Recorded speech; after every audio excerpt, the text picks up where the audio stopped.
So let's talk about the most recent Apple event. Main thing, new iPad, thin iPad, really thin iPad, like thinnest thing Apple's ever made.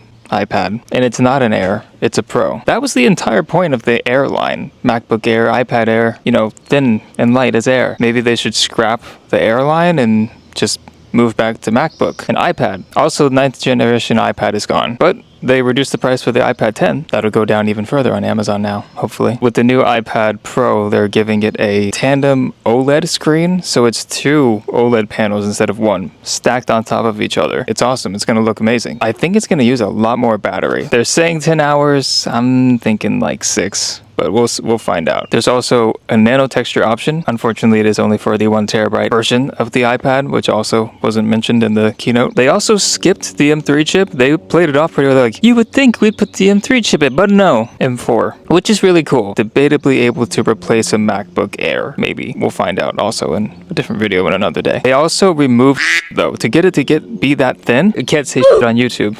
Or that they removed the ultra-wide camera, which, whatever, no one really used that anyways. They removed a microphone for some reason. I don't know why, but they did remove a mic. They did upgrade the LiDAR, yeah. So that circle under the camera, that's an upgraded LiDAR. I don't know what that is. They didn't say what it was, so if you know, let me know. They also changed the placement of the cameras. It's where it should be for all your Zoom calls and your FaceTime. So before we move on to accessories, I'm not going to talk much about the iPad Air because I don't think much changed. It got a bigger size. If I'm honest though, I don't think that's worth it. You could just get a used M2 Pro, 12.9 inch. New chip, faster, ray tracing. I don't really think you're going to see a huge performance difference, if I'm honest. I think the only benefit of getting the new iPad Air is the accessory. They made a new Apple Pencil Pro, not 3 Pro. Yeah, you can tilt it and it changes the brush size, which it kind of did before.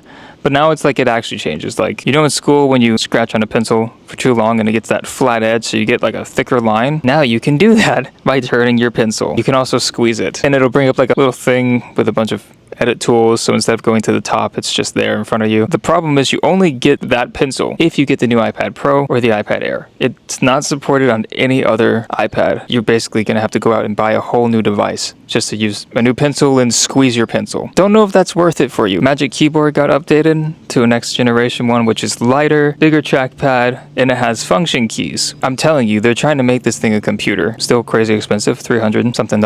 And then finally, some Pro apps got some updates. Logic Pro and Final Cut Pro 2 were announced, and they're exclusively for iPad. I don't know how to feel about that because I've never used Final Cut Pro on iPad. I've used Logic Pro and it's alright. Just feels like GarageBand with more sounds. I feel like that should come to Mac first. It's a very cool thing in Logic specifically that I like, which is the stem splitter. Very cool feature. Takes an existing track, you take it, you drag it into Logic, and you have an option to split it into 4 different parts: vocals, drums, bass, and other instruments. It's pretty great. I mean, I've been waiting for something like that for a very long time. It's great. I'm very excited about it, but I don't get to have it on my MacBook. I don't know if that's only exclusive to the new iPads. I feel like it might need the M4 chip for that, but that'd be kind of considering it's just an app. Hopefully not. Final Cut has a camera. You can use a camera app that's dedicated to basically giving you accessibility to multiple devices. So like if you have 4 iPhones and an iPad, right? Use your iPad for Final Cut and it'll give you like the option to select those cameras to see live views, which is very cool. So was it worth waking up at 6:30 in the morning? No. Am I gonna get one? Reluctantly, yes. They were trying to advertise the whole like pencil thing being good for college students and highlighting notes, and it's like instead of buying a $600 device, you could buy a $2 highlighter, and that's a fancy one. Get all the colors. I think it's stupid to advertise the iPad as an alternate to a notepad and pencil. It's just dumb. But that was the Apple event. I don't have an outro.